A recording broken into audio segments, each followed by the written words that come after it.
You know me. I like a little bit of sand between my toes. I like a little bit of smoke in my hair. I'm just a nature girl.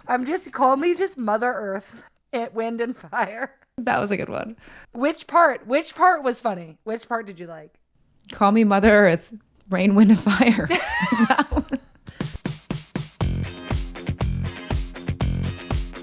Hi, and welcome to Good Vibes FC. I'm Lynn Biyen coming to you from sunny Seattle. Sunny Seattle, Lynn. I'm Sam Mewes coming to you from the Women's Game World headquarters in Vermont. Good Vibes FC is presented by Olipop. Use code TWG20 for 20% off at drinkolipop.com.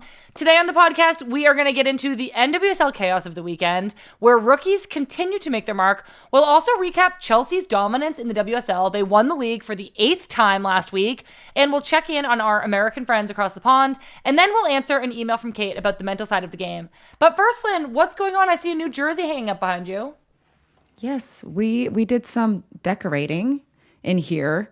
And also, we played Kansas City this weekend, and Kristen Hamilton and Elizabeth Ball stayed afterwards. Did they stay on my guest bed? They did stay on your guest bed. What'd they think?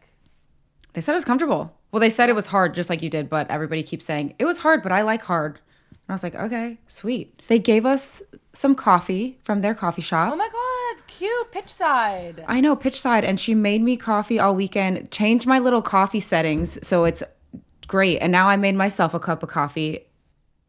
And it's like it's from a coffee shop now, because she changed all the settings for me. When I was talking to the Pitchside Coffee Girls at the NWSL Championship last year, they said it was all about the humidity. You have to test it on the day to see if the beans are in a humidity, and then how big to grind them, and then how it's so complicated. So complicated. And she was in the kitchen twisting all the knobs on the coffee machine and making me coffee, and then doing the steam and trying to make latte art and all the things. Obviously, the at-home machines, the steamer doesn't steam the milk amazingly. But then she left, and I was like, well, Kristen, what am I supposed to do? And so she said, I have already changed all the settings. And usually if you get new beans, you're going to have to change the settings. And I was like, Well, now I have to just buy your beans because I can't possibly change them. Yeah. So she did that on purpose. Yeah, you're going to need a lifetime supply of Pitchside coffee beans. Exactly. But that was great. It was so fun to have them here. That is so much fun. I'm so glad you got to hang out with them. I know, me too. And then we got furniture for the rooftop. So now I've been sitting out in the sun, getting some vitamin D on this skin. We got new outdoor furniture as well. What kind? Like a lounge? We got a couch and 2 chairs and a fire table. We got a fire table too. Oh my God, how fun. Propane does scare me though. Anytime I have to do the grill or do propane at all, I'm convinced that best case I'm going to burn my eyebrows off, and worst case there's going to be a huge explosion. I feel that way as well. Do you want to hear a funny, silly story that I did though? Yes. Well, okay, so we set up the furniture upstairs, me and Marley, one night, whatever. And it was the same day that Kristen and them were coming over, so we didn't have time to go get propane. Right. So then I was like, I really want to go up there. I really want to make sure this fire's going. I'll DoorDash propane. Yeah. So I buy this propane, and Kristen, Handy Hamilton over there, was telling me how much propane costs and all the things. And so I was like, is this the right one? Is this the right price? And she's like, yeah, that's about the right price for a propane, blah, blah, blah. I get it. We go upstairs. It's empty.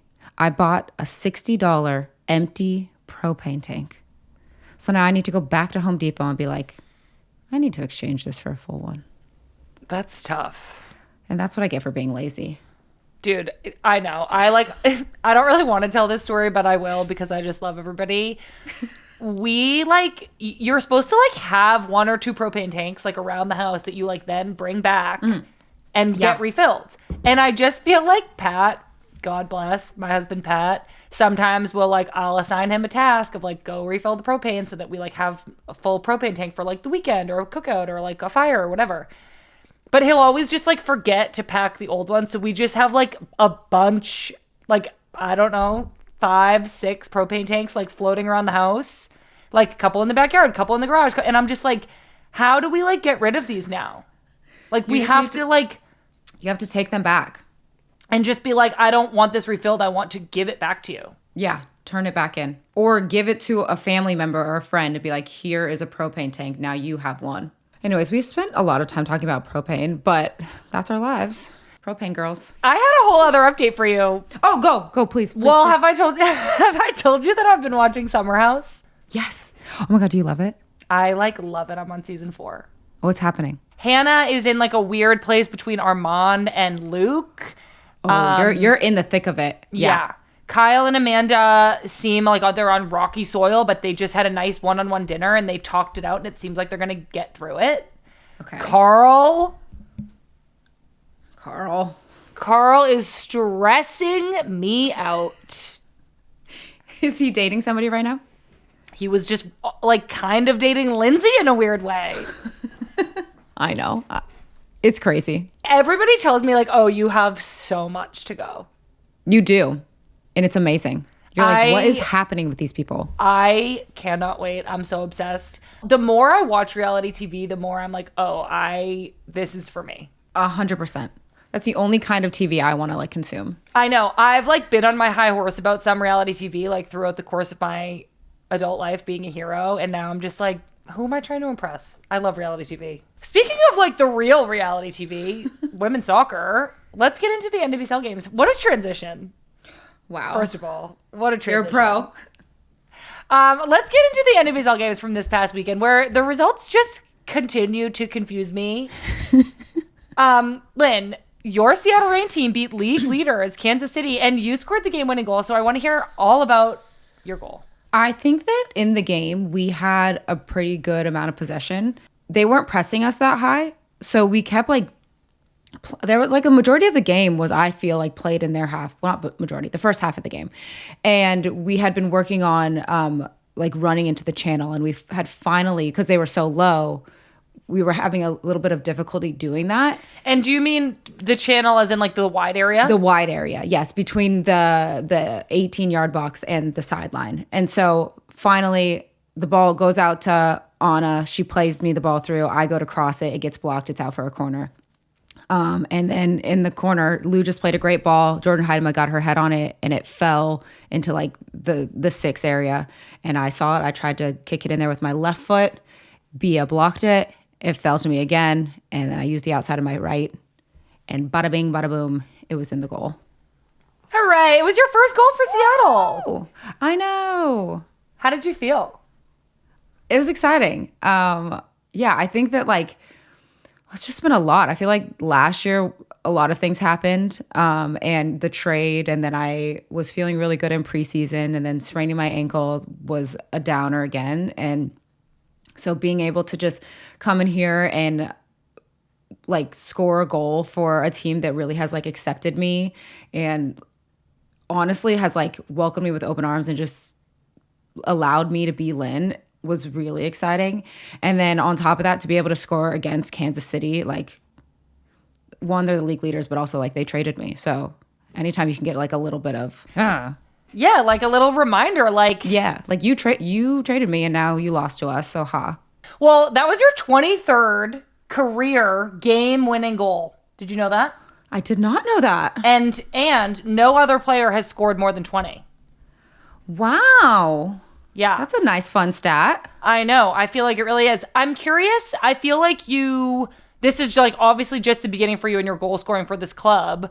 What do you think it is about your team and the way that Laura Harvey coaches you guys that could really continue to set you up for success as you continue through the season? Yeah, I think that it's so funny. This team is such a different team than I've ever been on. We have like a very young pool of players, but then we have a group of like veteran players as well. It's like 30 and above and then like 23 and under. It's like this really weird split. But with that, I think that you have a good mix of veterans and knowledge with also our younger group of players is super talented and as willing to just be like sponges and soak up everything, and a little bit like naive about the league, which in a good way. And so I think that the two blends actually really work well for our team. And I think that we are on this like journey of figuring out who exactly we are, what kind of style we want to play. But I think Laura has done a really good job of looking at what she has in the room and says, okay, how can I get the best out of everybody? And I think that we have been playing different systems. So we'll have like different systems in our back pockets for different styles of team. Yeah. And she looks, and I think in preseason we were playing a very different formation than we are now. And so everybody's ability to just learn quickly and also realize like, okay, maybe we were doing something that wasn't fitting the people that were on the team, has been really like refreshing. And actually it's just exciting. I feel like I go into work every day and I'm like, okay, what are we going to do today? What am I going to learn today? I know. I feel like kind of along those lines of players who can adapt to, whatever role they're being asked. I did have a question about your teammate midfielder, Sam Meza. She had a great game this weekend. She's had a great couple of games picking up loose balls in the midfield. And I know that Sam played in the USL Super League a little bit, which is the other professional league here in the US. Sam was drafted by Seattle last year in the 2024 draft, but she went out on loan in the fall to the Dallas Trinity. I'm curious, Lynn, if she has spoken about her experience in the Super League and maybe even like your take on how going away and playing in those games has helped prepare her for this season and this role she's playing in the NWSL with Seattle. Yeah, first of all, I love Sam. I think she's an amazing player. I've spoken to her a little bit about it. She said that she went away and she played a lot and she just got a lot of confidence in that league. And I think that's super important depending on whatever your situation is. Some people are completely fine being on team, not playing, and just learning, training, getting better. And for her, it seemed like she really wanted to go away and play and get that confidence.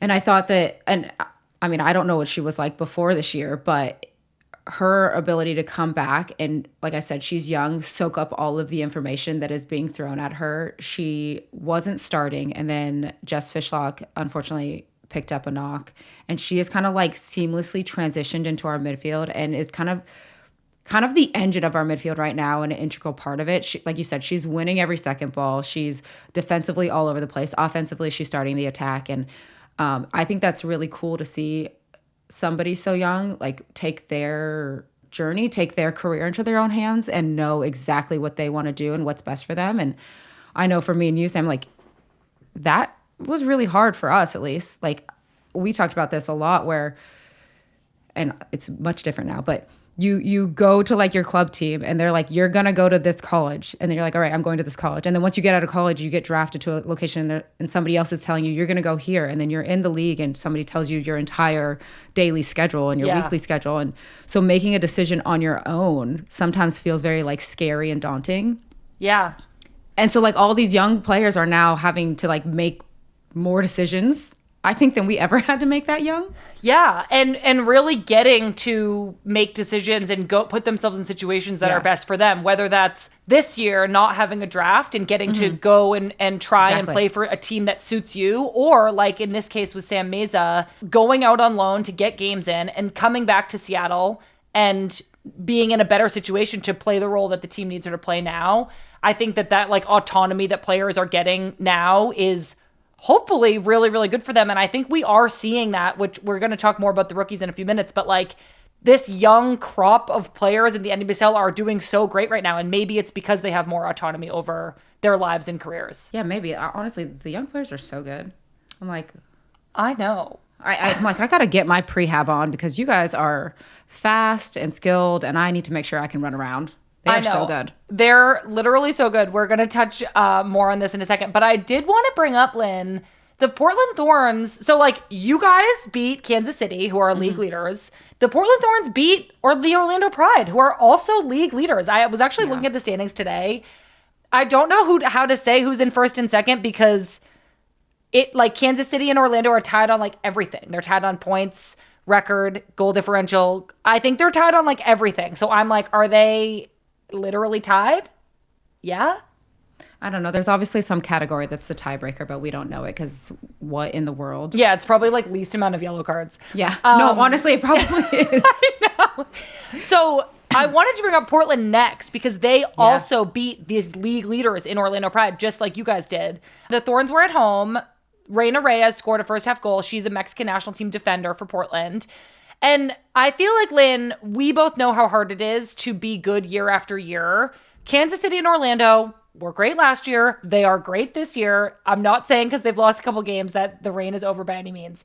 But we've seen them dominate. We've also seen them stumble. And so huge credit to Portland for keeping Barbara Banda, Marta, etc., all at bay in this game. But I think I want to talk a little bit about, like, why staying at the top is hard and why these teams might stumble at times. Like, what is so difficult about it? I think a couple things. I think that when you are on top, then you have like this target on your back. So everybody is going to play their best game against you. Yeah. Like everybody's always going to be up for that game.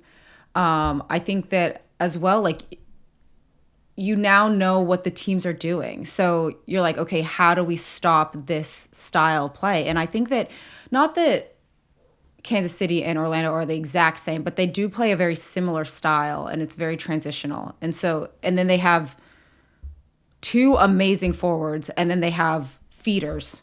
And it's like, you know, if you can stop one, then the other normally is stopped as well, you know? And I think that teams now are like, okay, we know the style they're going to play. And I think the best teams are able to adapt once another team adapts, if that makes sense. Yeah. And so it's just going to be interesting through this year of like, will Orlando and Kansas City adapt? Will they stick to what they know?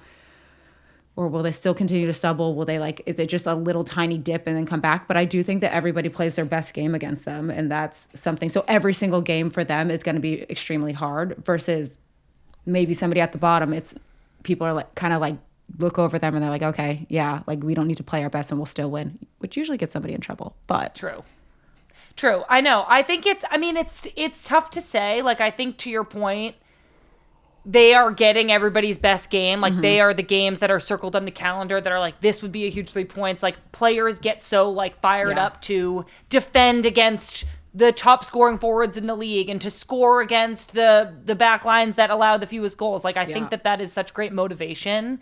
And what I do know for sure is going to happen is that we will continue to get great games out of it and to see these teams get challenged and pushed. And obviously that's one of the things that makes this league so special.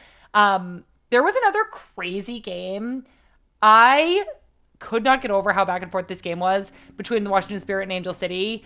It included a sister goal, Lynn, which I'm very, very excited to talk about. This is the first ever sister combination goal in the NWSL. Alyssa Thompson crossed it to Giselle, her younger sister, who finished it. And the celebration was just so cute and so like they were so excited. I wanted to know if you saw them celebrating. I did. I saw it. I was really cute. They are just like cute humans in general. I know. Like they're just like adorably cute humans. Adorably cute. I saw it. And also like it was a crazy finish. But it was a crazy finish, but was also crazy that she even got on the end of the ball because it was like 1v4 in the box. I know. So it was perfect. It was like like fate. It was just like the sister gods were like, the sisters need to win today. Yes, they did. And they did win. Okay, so this game, like I said, was crazy. It also included a brace from Spirit defender Esme Morgan. Scored her first and second goals in this one game. There was also some unbelievable rookie play from Angel City's Riley Tiernan, who had a brace, including the stoppage time winner. That puts Riley Tiernan in second place for goals this season. It's crazy that she actually wasn't initially signed by Angel City, but she was invited as a non-roster trial player to practice and play at the Coachella Valley Invitational a few months ago. Apparently, she was very undeniable then. They offered her a contract, and she has been undeniable so far this season. Angel City needs her up top scoring goals. That was good. This was the other thing, Lynn. This game had everything. It was back and forth. There were all these goals. The Angel City was in the lead. Crazy stuff was going on. And I was like, the only thing this game's really missing is a red card to the coach. And then Sam Lady, Angel City's interim head coach, runs 15 yards onto the field apparently to celebrate the goal and gets a red card. And I was like, what is this chaos? What? What? I don't even have words for that. I don't even have words for it either. The commentator was... The commentator was celebrating the goal, and then he was like, and Sam Lady's on deep on the field. And I was like, what is going on? Did he think the game was over? No, I think he was just fired up, fam. Dude, honestly, he was probably like, I'll take it. I'll take this red. I guess. He just lost it for a second. He just forgot what was happening, what he was doing. That you're not playing on the field, I guess. Okay, and one more thing I wanted to bring up from this game is Kristen Press and her involvement in that game-winning stoppage time goal. There has been a lot of speculation over the past couple weeks about Press's lack of playing time for Angel City, and I was listening to her podcast last week, the recap show, and she kind of talked about the way she's approaching this season and how she's like, I don't want to, mince words here, but she's kind of like working on this relationship between being a great player, but also like being happy, and how at previous times in her career, those two things haven't been possible at the same time. And I think that, as we all know about Kristen Press, she loves scoring goals, and that's like so much a part of who she is and what she brings to the field is that she's a goal scorer. And I see when she has subbed into games this year, and especially this weekend, she's just so committed to being in and around the goal, to sprinting into the box, to doing anything she can to help the ball get closer to the goal. And so on that game-winning goal that Riley Tiernan scored, she flicked on the ball off of a corner kick.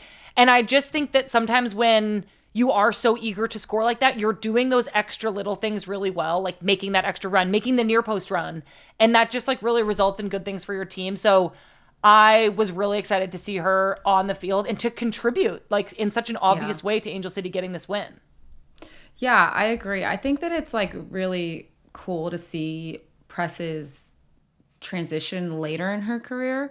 Obviously, like the knee injury was devastating and it took her so long, and all the things like that she didn't plan to do. And I think that being able to see how much joy she's playing with is really exciting. And it, not that your priorities change in the sense of like you wanting to win, because you can tell like she still has that like fighter mentality and she's doing all those little things. But it is really cool to see how her priority has, it seems like I don't want to speak for her, but like shifted a little bit in the sense of before it was like win at all costs, score at all costs, nothing else matters. You can't be happy unless you're doing that. And now it's like, I want to do all those things, but I'm really going to just enjoy the game, and I'm going to do those little things that allow me to enjoy the game, which I think is like a little teeny shift in her mindset. And I think as like a fan and an outsider looking in, it just seems like she's really enjoying playing. Yeah. No matter like what position she's filling for the team. And so I think like when you get your moment, you want to shine. And I think in that game, she obviously shined. I know. It's fun to see her having so much fun. I think her relationship with the Thompson sisters, especially with Alyssa, has been something that from afar I've watched and really like paid a lot of attention to. I think she's such an incredible resource for Alyssa, but Press also like will always go onto the field and I'll be like, she could score at any moment. Yeah. Like I will always have so much faith in her ability to create goals because it just is something about her that like makes her so special. Yeah, she's like one of the best finishers ever. Yeah. Like, and that doesn't like go away. Like, so I think that when she finds that groove again, the goals will come again. And Angel City is really lucky to have her as both a goal scorer and as like a veteran player who can like help mold some of their young rookies who are incredible goal scorers in their own right. This did make it 2 losses in a row for the Spirit. The Spirit also started Sandy McKeever in goal instead of their usual starter, Aubrey Kingsbury, who was in the April Best 11. And head coach Jonah Heraldez, who was suspended from being on the bench during this game due to his own red card from last weekend, he credited this change to just rotation, citing that Sandy has been playing really well in training. But ultimately, the Spirit lost and they let in 4 goals. Not that that's any one player's fault, but I want to know your take on how important it is to rotate and like reward players who are playing well in training versus like sticking with your starters who, I mean, generally have been getting results. I don't know. It's so interesting when I think of the question. I think it makes me go straight to the national team of like there's always rotation, but that's like such a different situation that you're in because you need to make sure everybody can do it come tournament time. And with this, I think that there is like you want to get your second keeper or your people out there just in case something happens. Like you don't know how somebody's going to respond if Aubrey goes down. You don't know how Sandy's going to respond. With that being said, though, they're in a position where it's not like they're so far ahead in the table that rotations make sense. But then at the same time, they're like not so far in the head of the table. So maybe rotations do make sense. You know what I mean? Like, I don't know. It's such a interesting. Yeah, I feel like the other angle to think about is like when you don't reward good training, the players who are training really well but getting no minutes are kind of like, well, what's my motivation? Like, what am I working toward? Like, what is my performance getting me? And I think that this is something we experienced at the Courage, was that like the non-starters took so much pride in preparing the starters for the game that like that was their motivation, which was, I think, pretty rare to have non-starters genuinely feel like this is my role and this is my job here and like this is motivation for me. But I wonder from a coaching perspective, if you're like, let's say the non-starters are outperforming or at least just doing really well, how do you keep them motivated and bought in if they never see the field? So I think it's a question that like coaches have to ask themselves. And I don't know if this was, a mistake or not. I don't know that Aubrey would have made more saves. Like, I have no idea, but yeah, I think it's like an interesting question, and I wonder if we'll see it keep happening. I do think that it's so interesting too. Like the keeper role gets such a big highlight because it's just one player. But if like a field player was rotated, we wouldn't be having this same discussion. Probably, yeah. I mean, I think it's more common, I think, especially like loading wise, to rotate field players. I know it is interesting. I do think though that your point with the Courage at the time, like, yes, the non-starters like took so much pride in preparing the starters, but I think that the starters also did a great job of making everybody feel included. And I think that is something that is a responsibility of everybody on the team, that you don't start to like view yourself as like, oh, I'm a starter and you aren't a starter. Like at any moment at the Courage, somebody could have switched too because our non-starters were so good. Yeah.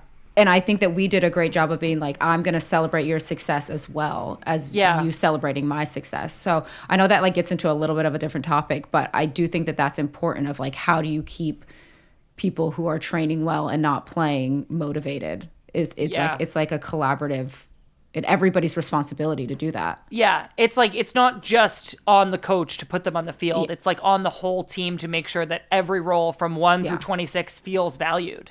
Exactly. Okay, one more game we have to get into a little bit. I wish we could dissect all of the games. We just don't have enough time.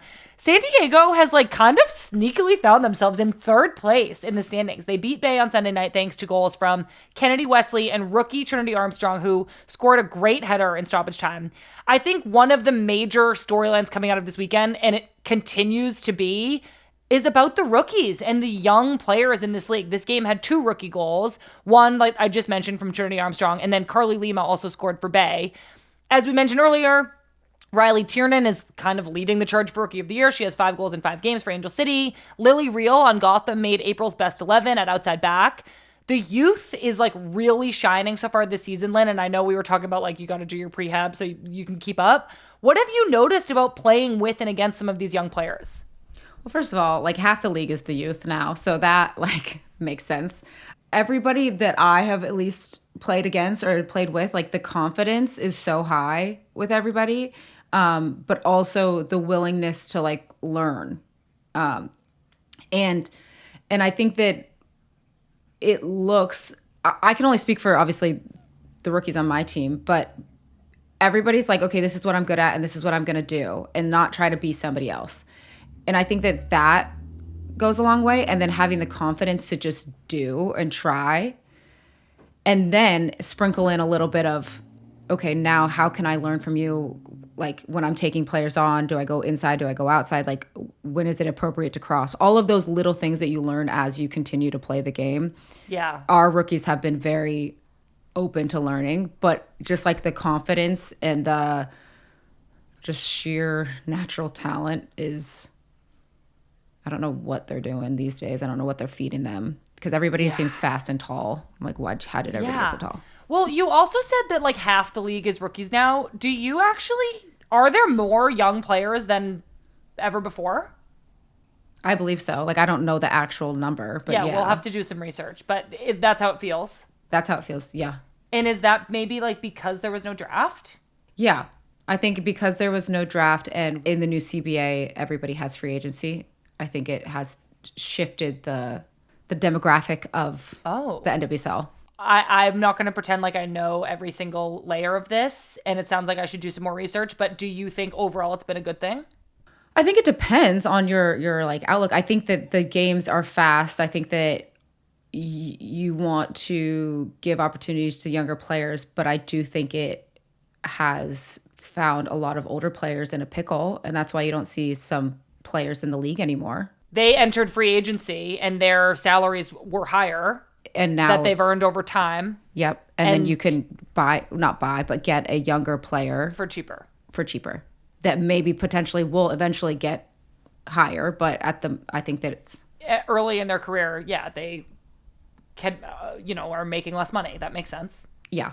And if they are making more money, I think that the clubs are like, would I rather pour more money into somebody who is 18 to 23 or somebody who is 30 to 35? Yeah. I mean, it's interesting to think about. I would love to talk more about it because I wonder if some of those older players who maybe have found themselves without a team or in a worse situation feel like maybe they weren't protected.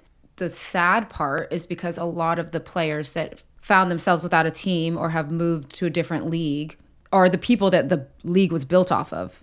That, like you said, it's a whole different kind of discussion, but I do feel like the league is younger for better or worse. I think it's super interesting. It's something we should continue to talk about because I think the rookies and the young players in this league are so exciting and they're bringing so many great goals and such a great pace and such a great energy to the game. But I also don't want to gloss over that there are maybe some older players who,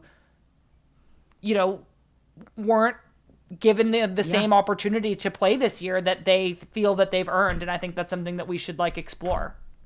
100%. Yeah. I'm not saying that the players right now don't deserve to be here. They absolutely do. You can see that with the stats and the things that they're doing on the field. It's very exciting, but there is this whole other side that I think that has been a bit glossed over. Yeah. Yeah, for sure. That's really interesting. Well, we should talk more about that. We do need to take a quick break, but when we come back, we are going to talk about Chelsea and them winning the WSL. And we're going to check in on our American friends across the pond. I'm excited. So don't go anywhere. We'll be right back. Welcome back, everybody. All right, let's dive into the Women's Super League. And first things first, and this is our Olipop Gut Check of the week, everybody. What flavor do you have first? I have orange squeeze. Tropical punch. Cheers. I owe an explanation to everyone for my prediction that Man City was going to win the league. This was me last fall. All right, it's prediction time. Who is going to win the Women's Super League this season? I'm going with Man City winning the league. I did pick City to win the league. I saw that. So I also saw that Sam Kerr responded bookmarked when you picked City to win. I know. So football over family. You know what I mean? I've always said that. I've always said that. That's all I have to say about that. So Sam Kerr, Chelsea striker, and my future sister-in-law commented on that post, bookmarked, calling me out. And in the aftermath of Chelsea winning the league, you all have called me out as well. And I really just want to thank you all for not letting me forget my mistake, for truly gut checking me. For straying away from your family, really. I know. Just crazy. So unacceptable. Kind of a gut punch for me to be reminded that I did this. Zara Byrne on IG said, remember when Sammy M predicted that Man City would win the league? And Sammy K replied, bookmarked. Yeah, we need an update on that. Hearth Dilmy on Instagram said, just like Sam predicted at the start of the season, cry laughing faces. Ayla Addy on Instagram said, bookmarked. I'm being plagued, Lynn, by this prediction that I made. Is the gut check, don't ever listen to you? The gut check, you're wrong? Is the gut check that you need to apologize right now? You can consider this my formal apology, Sam Kerr, Chelsea. You can also consider this this is me calling myself out. This is me gut punching myself in the gut. Do it now. Punch yourself in the gut now. It's a metaphorical gut punch, an Olipop gut punch. At least you can apologize and reflect and own your wrongness. I was wrong. And you know what? I'm excited for Chelsea. Congratulations, Chelsea.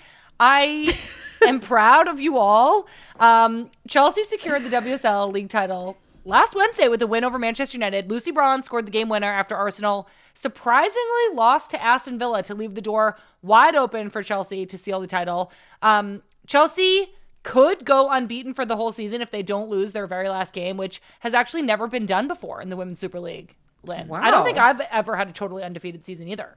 No, we had one season that we almost did it, and then Britt Ratcliffe. We know. ruined our lives. Love that girl, but she did ruin it. Yeah, Brittany Ratcliffe was playing for, I think, Utah. Yes. And then we lost at home to Utah, and she scored in the dying minutes of the game. Literally ruined our perfect season. Always hated that girl. So I hope that doesn't happen to Chelsea. No. It wouldn't. It couldn't possibly. Well, Brittany Ratcliffe does not play for Liverpool, so I don't think it could.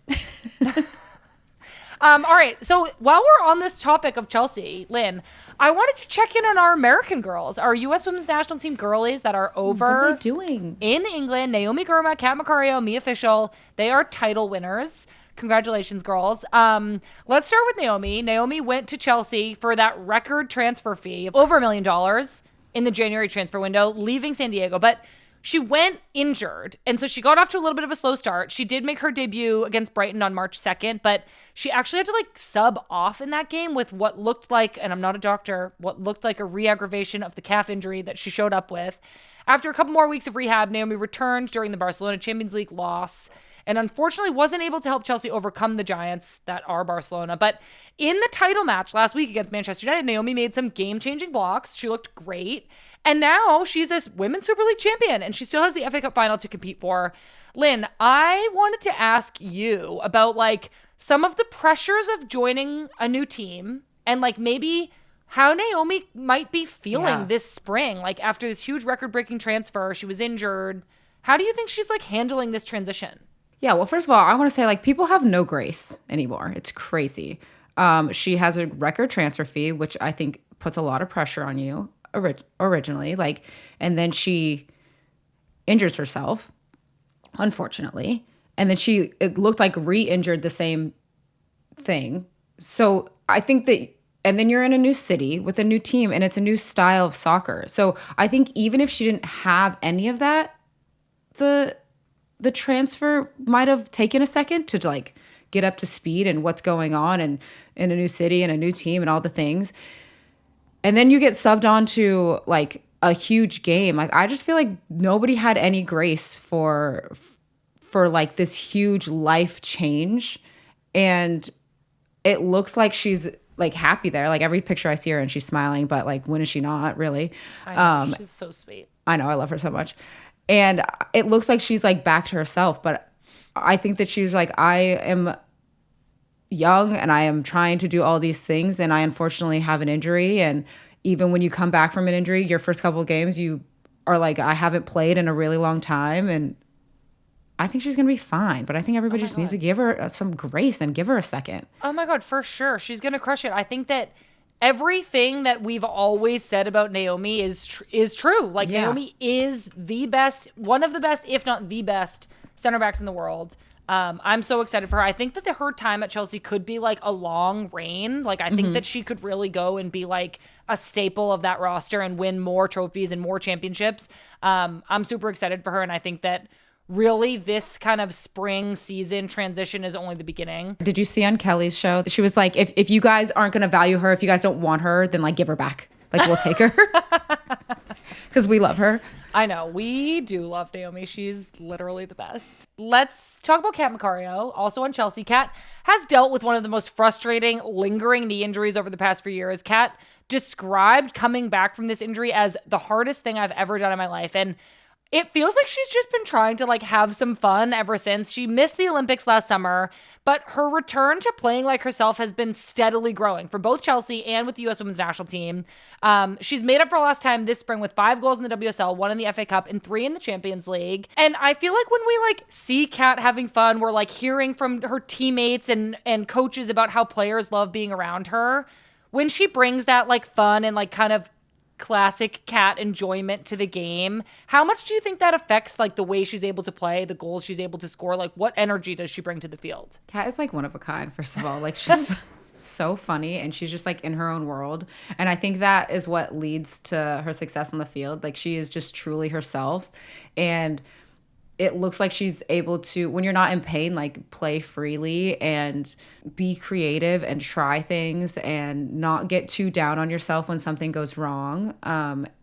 And I think that that's how she's playing right now. It's just like free, and I'm hoping, and it looks like just not in pain. Yeah, I know. I hope so too. I think that you also get to a point in your, I think, distance from the injury where you're like, I don't want the story and the narrative to be about my injury anymore. Yeah. And I like hope that that's where Kat is getting to, and where she's like, I no longer have to like define my game around this time that I was out. I can just like be myself and play and enjoy myself.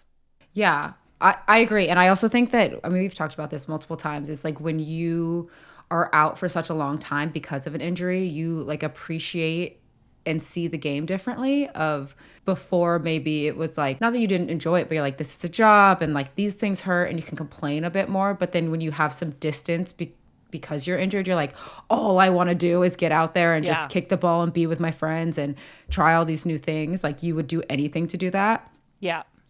So having that for like a long time, and then like trying to get back, and then not feeling like yourself, and then trying again, like all of those things probably just add to her being like, I just want to be and play free. And on top of that, now I want to be distanced from this injury, and I want to put it past me. For sure. Well, another Chelsea and American player, Mia Fishel, she tore ACL in February of 2024, and she just recently made her return. She got her first goal back a few weeks ago. And watching her celebrate with her teammates, especially with Kat, who like, I just feel like maybe they went through some of that rehab together, and maybe, you know, they're Americans overseas together.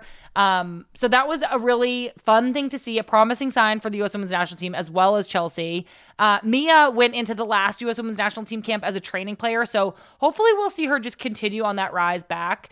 And it does kind of feel like, while Chelsea have been so incredible all season, the Americans on this team have had a lot more uncertainty, but it seems like right at the end here, they're all kind of like coming back, having important moments, having fun. And that feels like a win for us over here watching from afar and just like getting to like smile at them as they win a trophy together. And then they have the chance to win one more. I know. Go American girls, now that they're all put back together again. I know. Go American girls. Okay, so let's move over to Arsenal. We've got our two U.S. Women's National Team girls on Arsenal, Emily Fox, who actually just recently got her 50th cap for Arsenal, which feels crazy.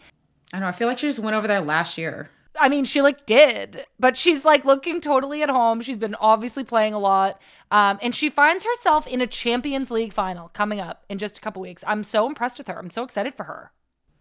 I know. Do you remember training with her in North Carolina? Yeah. And like how far she's come and like the player she is now. I know. It's not night and day, because she was like great back then, but it's really cool to like see how amazing she's doing and how like vital she is to that team's success. I know. I think her maturity of like, she's always been able to like take space on the ball, and I think her maturity on both sides of the ball and decision making, and really her defensive presence and consistency, like she does all the little things really well. I'll always see her like, you know, when a cross is coming in and you're defending and you're supposed to just flick it on, like she's always there to do that. And I just feel like that's a sign of her maturity and her commitment to the game. And she's been performing really well for Arsenal. Oh, wait, I want to talk about Foxy more. How quiet she is. She's like a little silent assassin out there. And I also want to talk about her skincare. Tell me. Well, this has nothing to do with her playing, but she has like the best skin I've ever seen. And she takes her skincare so seriously. And then she like posted on her Instagram her skincare routine out of the blue. And I was like, I cannot believe you're giving to us this information for free. I feel like I shouldn't be looking into this book. I know. I had her on our other podcast, Friendlies, and I like asked her about it. And she kind of like was like, oh, I don't know. Like I just wear sunscreen. And I was like, you're a liar. No way. And then she posted some very specific products. Yeah. Like her skin is, well, one, she's been in England, so she's pale. But she, like, has no dark spots, no anything. And her skin's so tight. I know. She's doing great. So I need to get on that skincare routine. Not only is she doing great on the field, she's doing great. Her skin's doing great. She's drinking her water. Yeah. Okay, sorry. Now we can move on now that we've touched on that. Well, it's been a tougher transition on the field for Jenna Nighswonger, who has unfortunately struggled for minutes since her move to Arsenal. And this is a tough one because Arsenal has world-class outside backs. I mean, Emily Fox is playing outside back in one of these spots. They also have depth. So it's obviously a really tough roster to break into. They made the Champions League final. Like, they're doing really, really great. But obviously, for a U.S. women's national team player, for Jenna, this has to be, like, really frustrating. And Lynn, I know that you were teammates with Jenna at Gotham, and of course you've been teammates on the national team. How do you think Jenna's handling this little bit of adversity that's come up during her time in London? Yeah, I think that, it's hard when you transition to somewhere else and you're not playing. But I do think that this isn't the first bout of adversity Jenna's had to face. And it actually makes me think of the Olympics. She, going into the Olympics, was the starting outside back for the U.S. Women's National Team. And unfortunately, right before the Olympics started, she picked up a knock. She picked up an injury that kept her out of the first game of the Olympics. And Crystal ended up going into her place. And then obviously Crystal Dunn is Crystal Dunn. She plays amazing. And then they never switched back. And so I think that being able to see Jenna in that adversity of, like, she obviously was disappointed, anybody would be, but at the same time, she was, like, so there and so supportive of her teammates and for the betterment of the team. I can only assume that that's exactly what she's doing in Arsenal as well, of just supporting her teammates and also grinding and saying, like, okay, what can I be better at? Like, what can I control to get me on the field because of that situation that she was in before? I think it maybe has, like, prepared her to be in this situation. Not saying that it's easy. Knowing Jenna as a human, I think that she's going to be fine. I know. I think that Jenna has a great head on her shoulders, and she was so excited to go to Arsenal and to play in this English Super League, and I'm rooting for her. I think she put herself in a situation where, she's going to, like, really have to earn playing time, but I think that she wants it, and I think that she is capable of it. So I am eager to see how, she picks back up with Arsenal in the fall. I think she's going to be fine. I think that this is a lesson or something that she has to go through to be the best soccer player she could be. And I think that any player who's been amazing at the top, like, no player that I know has not gone through adversity or has been through a moment where, like, this was really hard for me and I overcame it. I think it is almost like a rite of passage to be one of the greats, is you have to go through some adversity. And I think that this is just, I'm not saying she won't go through more adversity, but this is just one of those moments. I totally agree. I appreciate you saying all of that. Let's check in quickly on Phallon Tullis-Joyce at Manchester United, freshly re-signed with Man United through 2027. And she's looking even more confident for them after making her debut for the national team in April. As of her re-signing, she was the season leading keeper with 13 clean sheets. She conceded only 12 goals in 21 games. And Phallon and Man United have one more chance to seize a trophy this season when they play Chelsea in the FA Cup final on May 18th. So I'm really excited for that game. And for Phallon, I feel like it's been more fun to watch her now with Man United because I saw her play with the national team too. So I feel like I know her a little better. Yeah. Yeah. You have, like, a personal connection, you feel? Yeah. We don't, like, she doesn't know me, but, like, I feel like I know her. So I hope that American fans have enjoyed watching her with Man United. And that FA Cup final, I think, is going to be a really exciting matchup. And can Chelsea pull off the three and get 3 trophies in Sonia Bonpastor's first year, or can Man United lift one?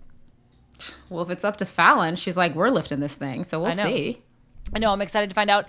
There are a few other Americans playing in the WSL, including Christy Mewis, Katie Stengel, Shea Yanez, Madison Haley, and Caitlin Talbert. And the WSL season is wrapping up this weekend. All of the final games are taking place at 7:30 a.m. Eastern Time. They do all these games at the same time so that it's like the last day, like, we get to see who wins the league and who gets relegated and even who makes the Champions League. But all of those things have already been decided. So it's not as exciting, but we have a lot more to say about all of that. So we'll tell you more about the Champions League and more about promotion in just a moment. Don't leave us. Welcome back to Good Vibes FC. Now it's time for the rest of the news from around the women's soccer world. The London City Lionesses earned promotion from the Championship, which is the second tier in England, to the Women's Super League. Their game against Birmingham City, and AD Franch plays for Birmingham City, Lynn. Did you know that? I just learned that this weekend when Kristen was here because I was like, where's AD been? Birmingham City and London City Lionesses were like both could have gotten promoted. London City just needed to get 1 point out of the game. Birmingham City needed to win. This was a very tense game. It ended in a 2-2 tie. So that put London City Lionesses, who are owned by Michelle Kang, owner of the Washington Spirit. Literally, what team doesn't she own at this point? No, literally, I know. So Michelle Kang's London City Lionesses get promoted, and now Michelle owns 3 top-tier football clubs. Like I said, the Washington Spirit in the NWSL, Olympique Lyonnais in France, and the London City Lionesses in the WSL. And I just feel like we're going to see some interesting players go to the London City Lionesses during the summer transfer window. I really feel like I can stake my reputation on saying that. I agree with that. But, like, holy crap, Michelle. Are we on first name basis with her? I think so. I feel. Like, 3 teams. Yeah, it's pretty epic. And they're all, like, good. Well, yeah, when you have somebody, like, pouring resources into you, it shows. Give somebody some resources and they'll thrive. Give somebody some resources and they'll thrive. You could quote that from me. Consider it quoted. So the Manchester derby between Man United and Man City also ended in a draw. That was just like regular league play, but they were playing for a top 3 spot in the league, which secures you into Champions League. So Man United getting that point has secured that they will get that Champions League spot.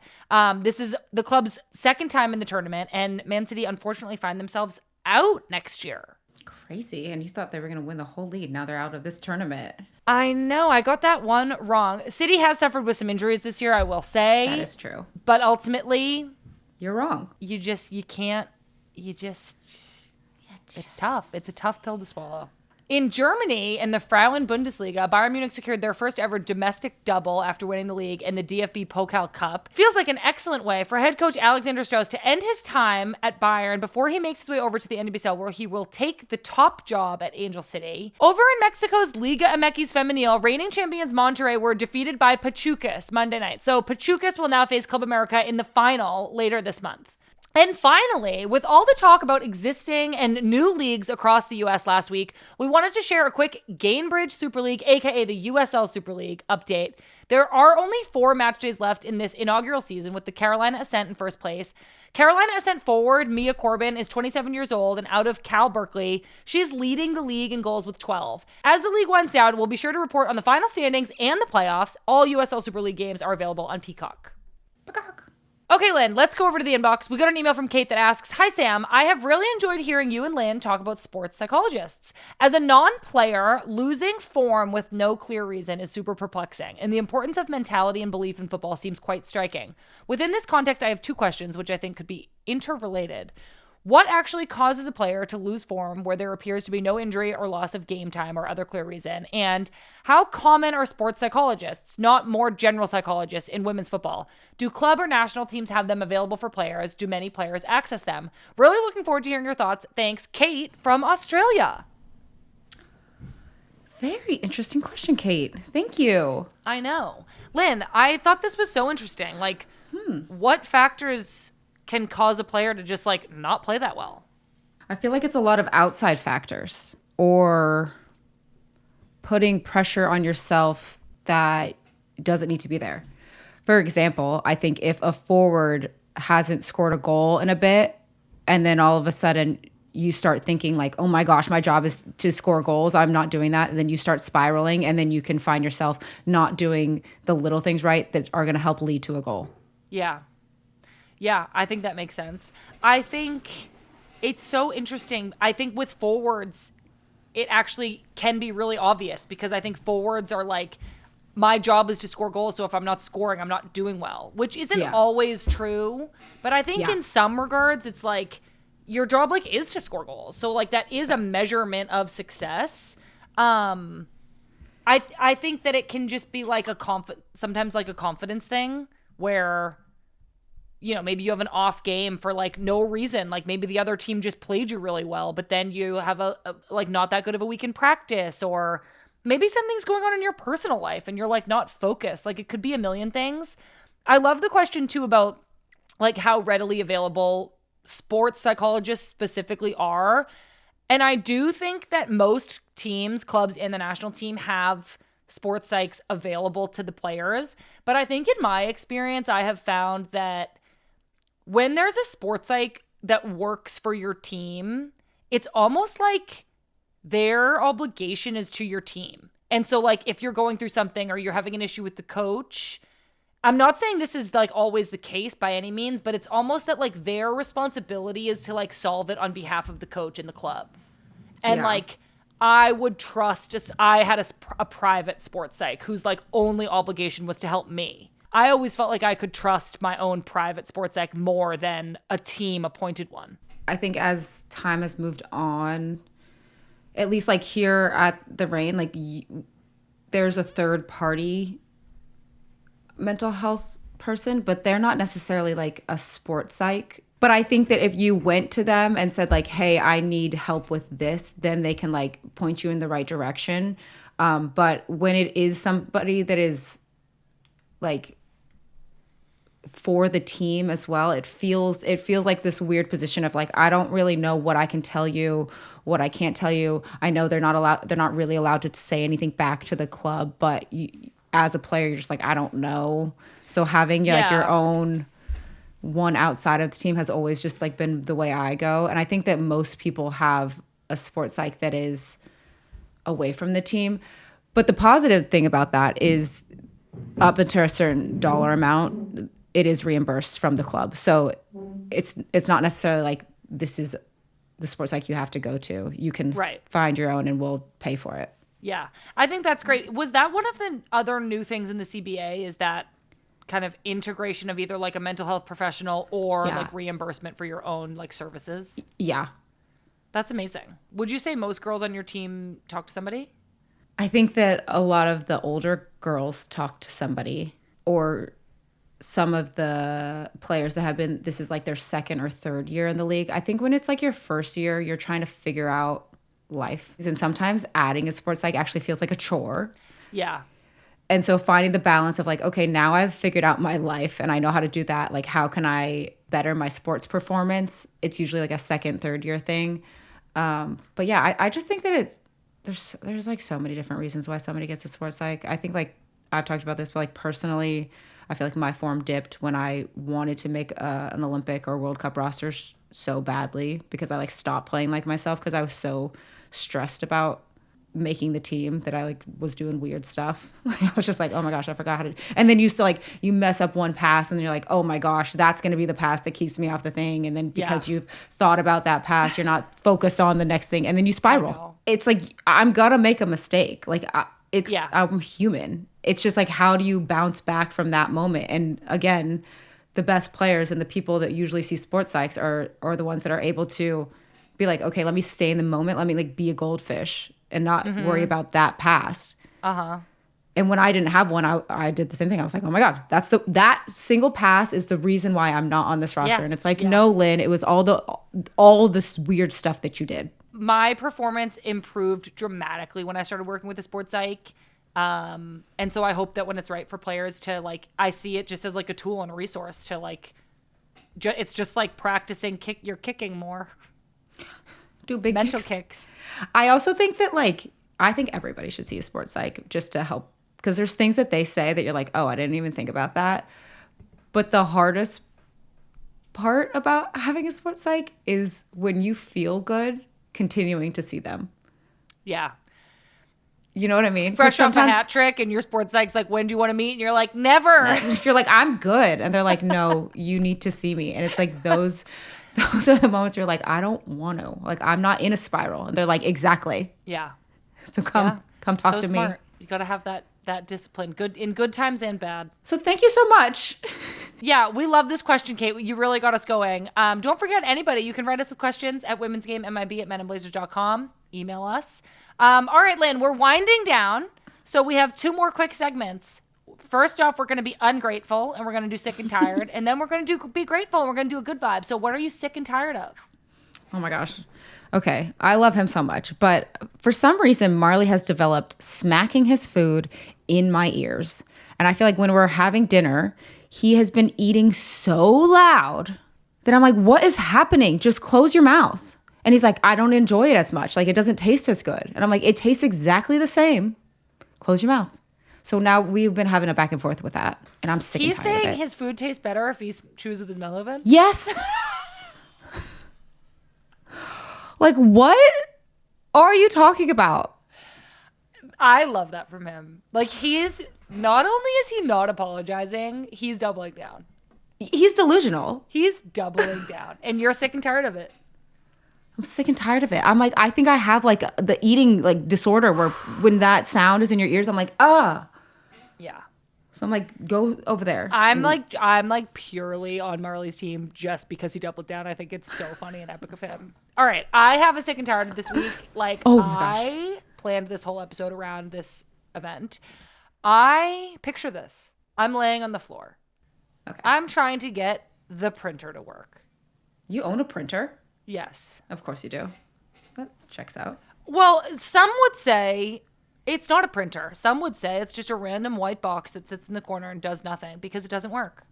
Okay. I swear to God, printers only work the first time you plug them in is the only time that printers work.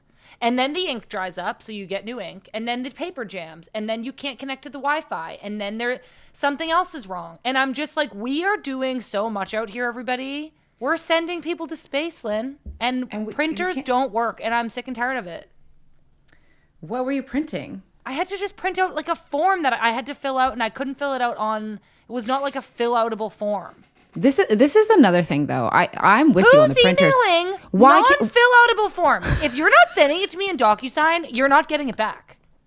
But it's like, why do we have to print things now? It's, again, we're sending people to the moon. It's 2025. Like, let it be electronic. Why do I need carbon? Why do I need a physical carbon piece of paper? I don't even know what carbon is. I don't.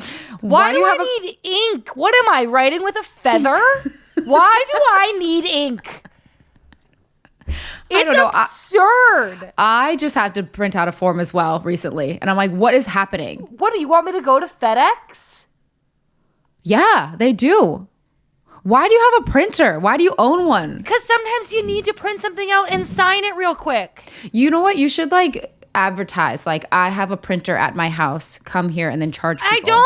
Apparently I don't have a printer at my house, Lynn. It doesn't work.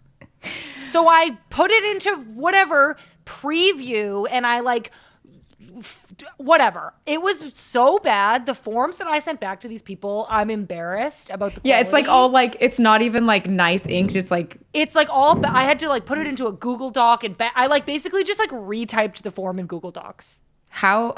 Like, I'm so embarrassed. And then my signature, Lynn, I just changed the text into cursive text. And I typed my name in cursive in text on Google Docs. But that's what I'm saying. Like, there are so many forms online that say adopt this as my signature that it is not even close to my signature. It's me just typing my name out, Lynn Biyen. Yeah, but at least there's like an official like adopt this as my. But that's what I mean, and they'll accept that program. If you can send it to me in a program that allows me to type out my information, I love you. But that's what I'm saying. It's like that is allowed, but then for some reason, sometimes I have to have a physical copy because that's more official. And I'm like, no, I just bought this house being able to type my name unofficially. You know what I mean? Yeah, but now for like your taxes, it literally needs to have wet ink on the page to send them back. And I'm like, I'm sorry, IRS, you do not need me to have wet ink. Literally, what are you talking about? Sorry, anyways, I'm sick and tired of that for you. Yeah, I was literally so upset. All right, so now for the grateful moment. I was huffing and puffing. How long did it take you?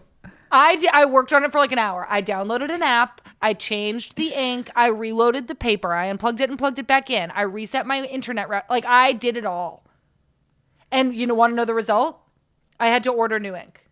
So I'm waiting on the new HP Jet ink to arrive. And then we'll try again next week. All right, so this is our good vibe. Go on. Hit your good vibe.